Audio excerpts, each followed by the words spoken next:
আরেকজনকে গালি দেব, সে হচ্ছে ওবায়দুল কাদের, প্রকাশ খাওয়া কাদের। আমাকে রিফত হলি দিয়ে আমি পালাবো না, প্রয়োজনে মির্জা ফখরুল ইসলাম সাহেবের বাসায় উঠবো, পালাবো না। আমাকে ফালাইসকা তোর মানে সুদানের ইয়ে ফালাইস। আরো আমি কত কষ্ট করেছি, বাথরুমে ছিলাম 6 ঘন্টা, আমাকে সম্মান করে গিরে ফেলেছিল, অনেক কষ্ট করে বাহির করেছে, অনেক কষ্ট করে পালিয়ে এসেছি ইন্ডিয়া। তোর মার সুদি বললে আবার ইন্ডিয়া গিয়েছে মা গিরবা, পালাবে না তোর মাটা মা গিরবা, ফালাইস তো পারিবা আল্লাহ হাঙ্কিরবা। আয় গেল দেখিলে সুদানে তোরে তোমাকে মার বার কিছু আর থাকতি নয়।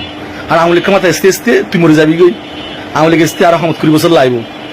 আর তোরা আয় গেলি দিয়ে ইনল্লা হড়া কিছু সুদানি না গিয়ে দিস টেট দিস, তোরা ঠেট দিস তাহলে আবার আরেকজন গেলি দি এখন তাহলে আর বালা সুদানি তোরা মার সুদি এলে ফুটতে গেল দিম সুদানি তোরা মার সুদি।